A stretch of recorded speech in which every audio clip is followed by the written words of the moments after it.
أعوذ بالله من الشيطان الرجيم. بسم الله الرحمن الرحيم.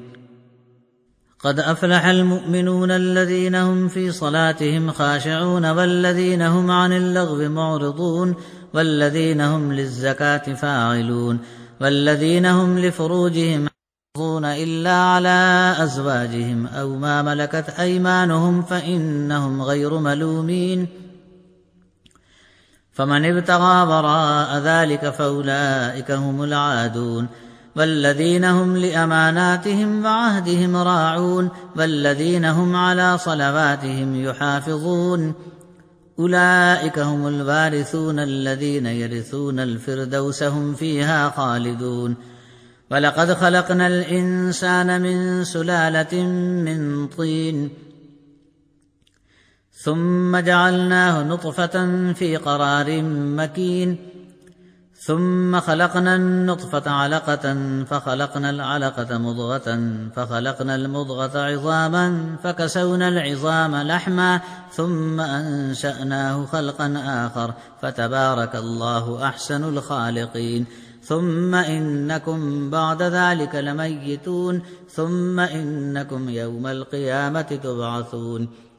ولقد خلقنا فوقكم 7 طرائق وما كنا عن الخلق غافلين وأنزلنا من السماء ماء بقدر فأسكناه في الأرض وإنا على ذهاب به لقادرون.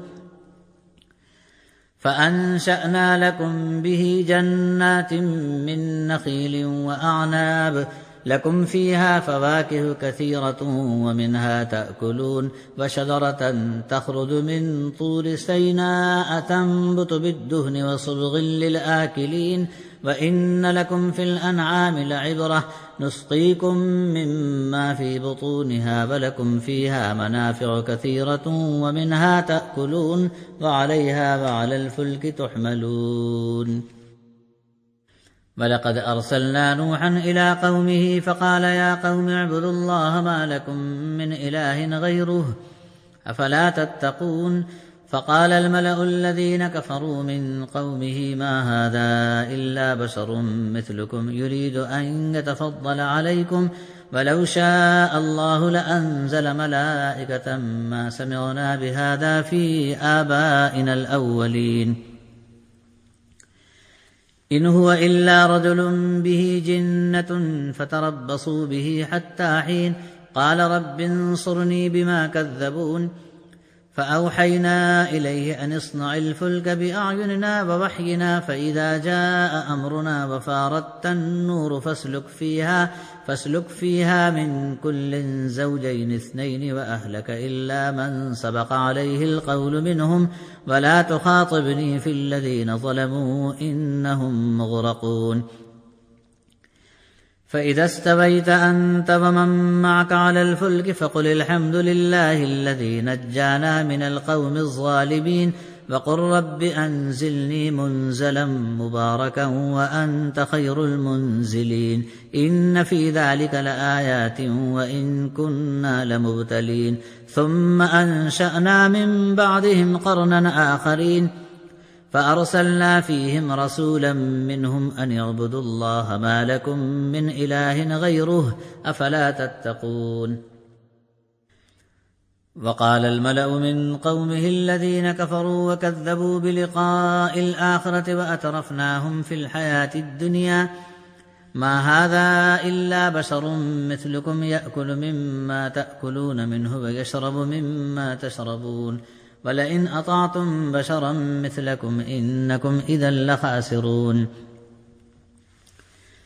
أيعدكم أنكم إذا متم وكنتم ترابا وعظاما أنكم مخرجون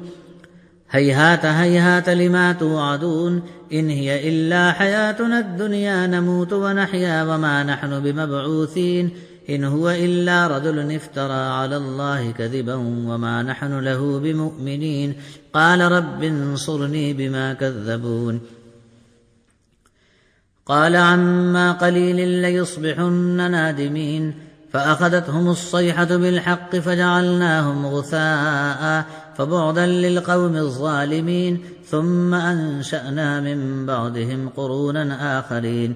ما تسبق من أمة أجلها وما يستأخرون ثم أرسلنا رسلنا تترى كلما جاء أمة رسولها كذبوه فأتبعنا بعضهم بعضا وجعلناهم أحاديث فبعدا لقوم لا يؤمنون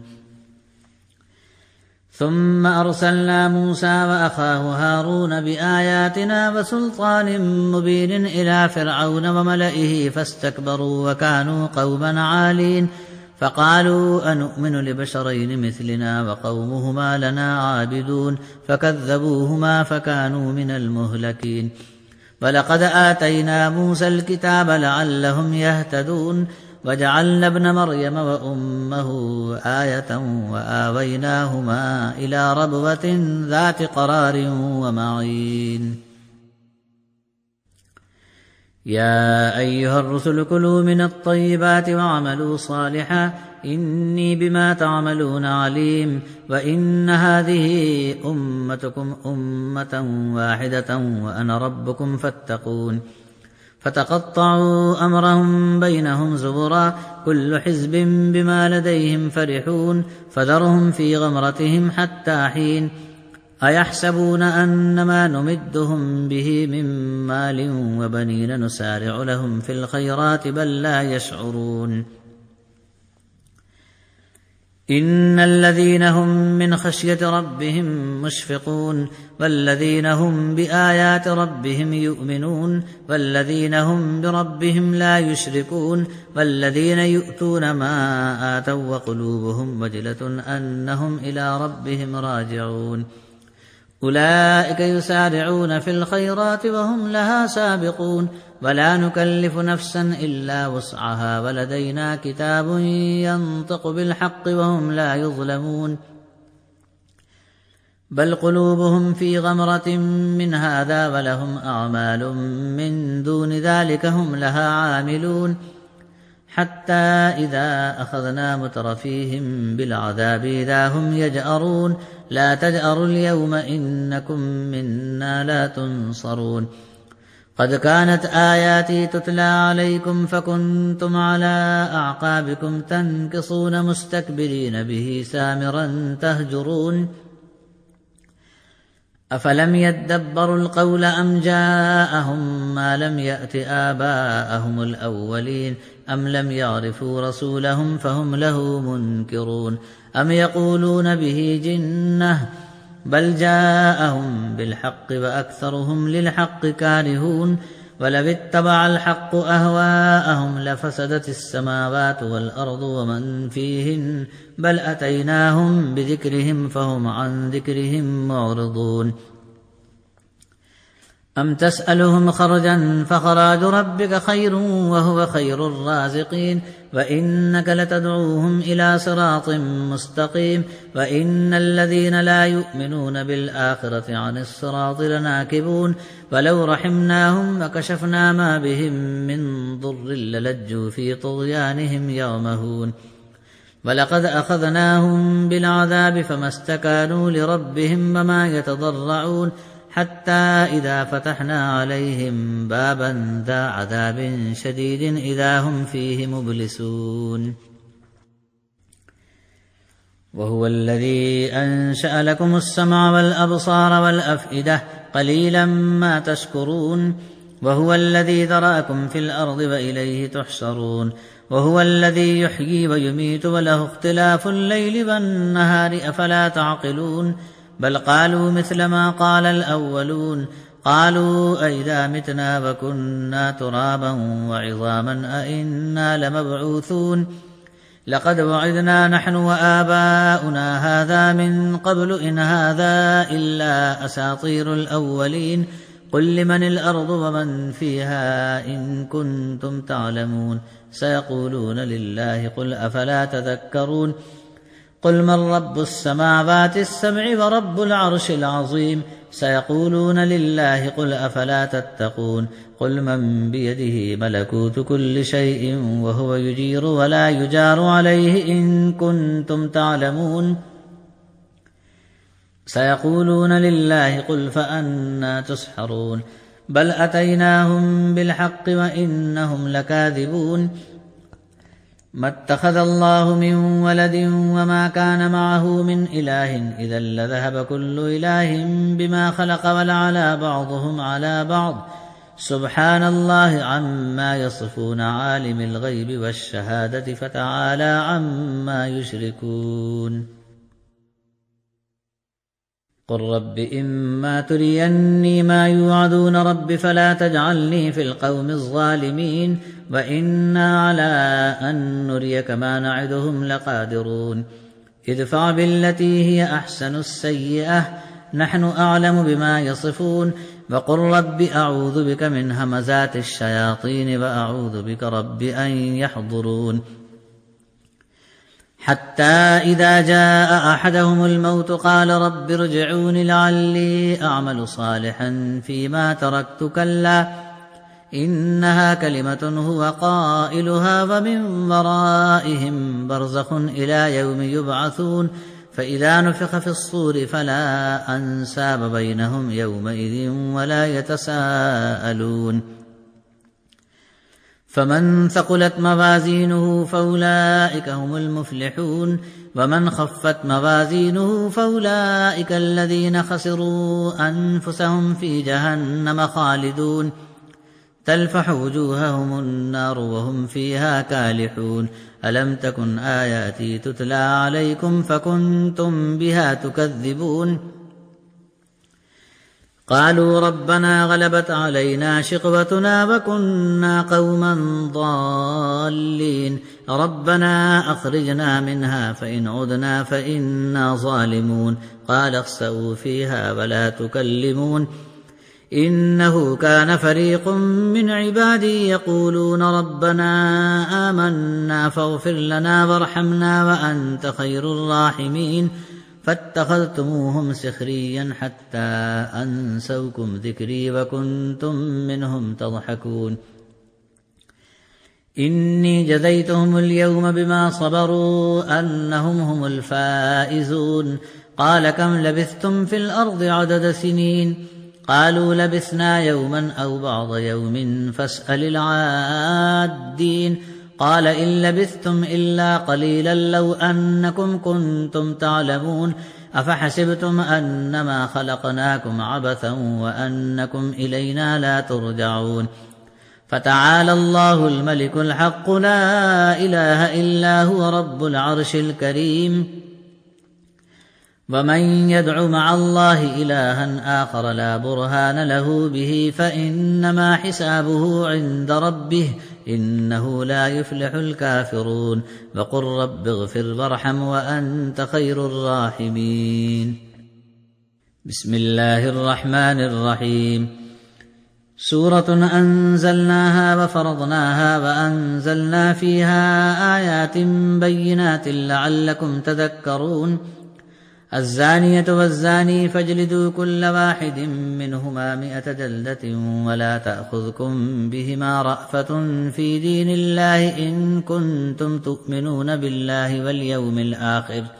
وليشهد عذابهما طائفة من المؤمنين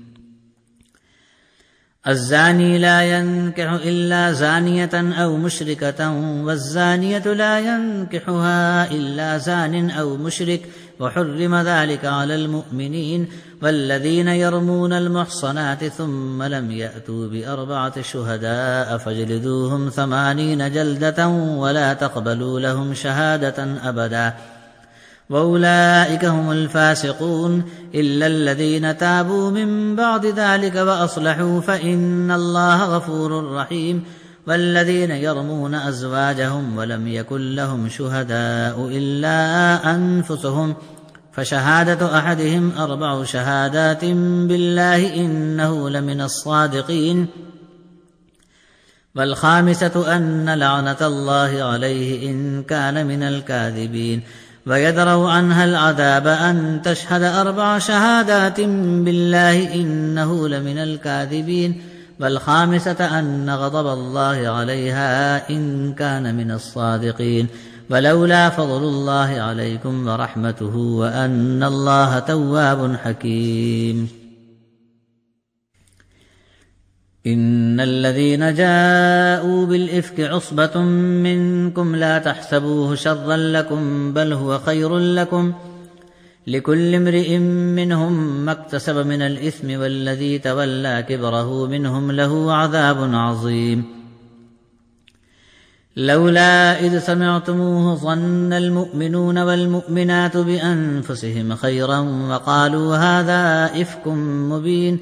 لولا جاءوا عليه بأربعة شهداء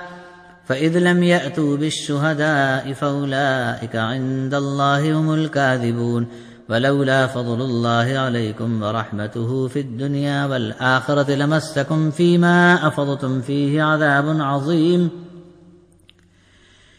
إذ تلقونه بألسنتكم وتقولون بأفواهكم ما ليس لكم به علم وتحسبونه هينا وهو عند الله عظيم ولولا إذ سمعتموه قلتم ما يكون لنا أن نتكلم بهذا سبحانك هذا بهتان عظيم يعظكم الله أن تعودوا لمثله أبدا إن كنتم مؤمنين ويبين الله لكم الآيات والله عليم حكيم إن الذين يحبون أن تشيع الفاحشة في الذين آمنوا لهم عذاب أليم في الدنيا والآخرة والله يعلم وأنتم لا تعلمون ولولا فضل الله عليكم ورحمته وأن الله رؤوف رحيم يا أيها الذين آمنوا لا تتبعوا خطوات الشيطان ومن يتبع خطوات الشيطان فإنه يأمر بالفحشاء والمنكر ولولا فضل الله عليكم ورحمته ما زكى منكم من أحد أبدا ولكن الله يزكي من يشاء والله سميع عليم ولا يأتل أولو الفضل منكم والسعة أن يؤتوا أولي القربى والمساكين والمهاجرين في سبيل الله وليعفوا وليصفحوا ألا تحبون أن يغفر الله لكم والله غفور رحيم إن الذين يرمون المحصنات الغافلات المؤمنات لعنوا في الدنيا والآخرة ولهم عذاب عظيم يوم تشهد عليهم ألسنتهم وأيديهم وأرجلهم بما كانوا يعملون يومئذ يوفيهم الله دينهم الحق ويعلمون أن الله هو الحق المبين الخبيثات للخبيثين والخبيثون للخبيثات والطيبات للطيبين والطيبون للطيبات أولئك مبرؤون مما يقولون لهم مغفرة ورزق كريم يا أيها الذين آمنوا لا تدخلوا بيوتا غير بيوتكم حتى تستأنسوا وتسلموا على أهلها ذلكم خير لكم لعلكم تذكرون فإن لم تجدوا فيها أحدا فلا تدخلوها حتى يؤذن لكم وإن قيل لكم ارجعوا فارجعوا هو أزكى لكم والله بما تعملون عليم ليس عليكم جناح أن تدخلوا بيوتا غير مسكونة فيها متاع لكم والله يعلم ما تبدون وما تكتمون قل للمؤمنين يغضوا من أبصارهم ويحفظوا فروجهم ذلك أزكى لهم إن الله خبير بما يصنعون وقل للمؤمنات يغضضن من أبصارهن ويحفظن فروجهن ولا يبدين زينتهن إلا ما ظهر منها وليضربن بخمرهن على جيوبهن ولا يبدين زينتهن إلا لبعولتهن أو آبائهن أو آباء بعولتهن أو أبنائهن أو أبناء بعولتهن أو إخوانهن أو بني إخوانهن أو بني أخواتهن أو نسائهن أو ما ملكت أيمانهن أو التابعين غير أولي الإربة من الرجال أو الطفل الذين لم يظهروا على عورات النساء ولا يضربن بأرجلهن ليعلم ما يخفين من زينتهن وتوبوا إلى الله جميعا أيها المؤمنون لعلكم تفلحون وأنكحوا الأيام منكم والصالحين من عبادكم وإمائكم إن يكونوا فقراء يغنهم الله من فضله والله واسع عليم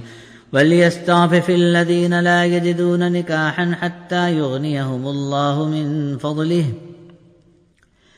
والذين يبتغون الكتاب مما ملكت أيمانكم فكاتبوهم إن علمتم فيهم خيرا وآتوهم مما لله الذي آتاكم ولا تكرهوا فتياتكم على البغاء إن أردنا تحصنا لتبتغوا عرض الحياة الدنيا ومن يكرههن فإن الله من بعد إكراههن غفور رحيم ولقد أنزلنا إليكم آيات مبينات ومثلا من الذين خلوا من قبلكم وموعظة للمتقين الله نور السماوات والأرض مثل نوره كمشكاة فيها مصباح المصباح في زجاجة الزجاجة كأنها كوكب دري يوقد من شجرة مباركة زيتونة لا شرقية ولا غربية يكاد زيتها يضيء ولو لم تمسسه نار نور على نور يهدي الله لنوره من يشاء ويضرب الله الأمثال للناس والله بكل شيء عليم في بيوت أذن الله أن ترفع ويذكر فيها اسمه يسبح له فيها بالغدو والآصال رجال لا تلهيهم تجارة ولا بيع عن ذكر الله وإقام الصلاة وإيتاء الزكاة يخافون يوما تتقلب فيه القلوب والأبصار ليجزيهم الله أحسن ما عملوا ويزيدهم من فضله والله يرزق من يشاء بغير حساب والذين كفروا أعمالهم كسراب بقيعة يحسبه الظمآن ماء حتى إذا جاءه لم يجده شيئا ووجد الله عنده فوفاه حسابه والله سريع الحساب أو كظلمات في بحر لجي يغشاه موج من فوقه سحاب ظلمات بعضها فوق بعض إذا أخرج يده لم يكد يراها ومن لم يجعل الله له نورا فما له من نور ألم تر أن الله يسبح له من في السماوات والأرض والطير صافات كل قد علم صلاته وتسبيحه والله عليم بما يفعلون ولله ملك السماوات والأرض وإلى الله المصير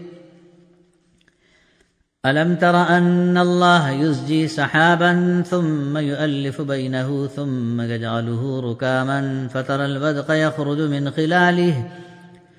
وينزل من السماء من جبال فيها من برد فيصيب به من يشاء ويصرفه عن من يشاء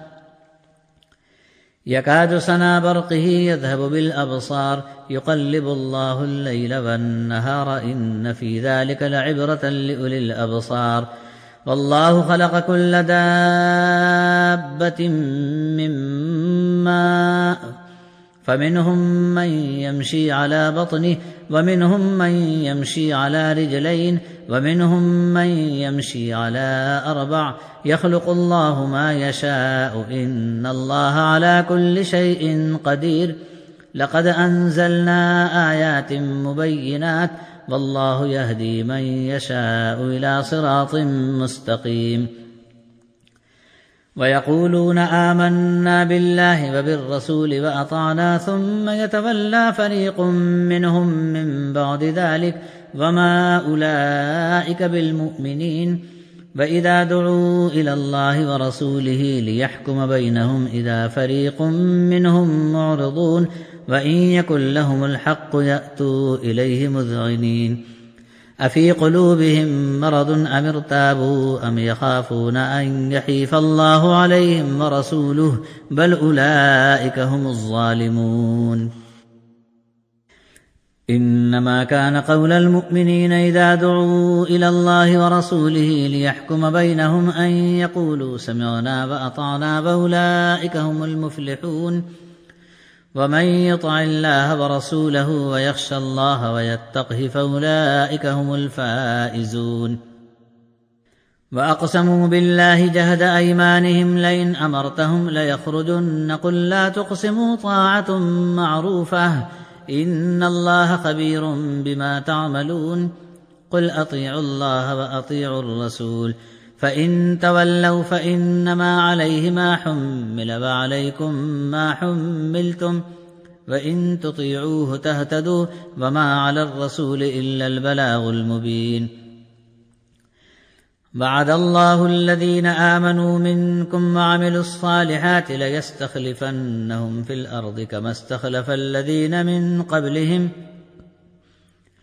وليمكنن لهم دينهم الذي ارتضى لهم وليبدلنهم من بعد خوفهم أمنا يعبدونني لا يشركون بي شيئا ومن كفر بعد ذلك فأولئك هم الفاسقون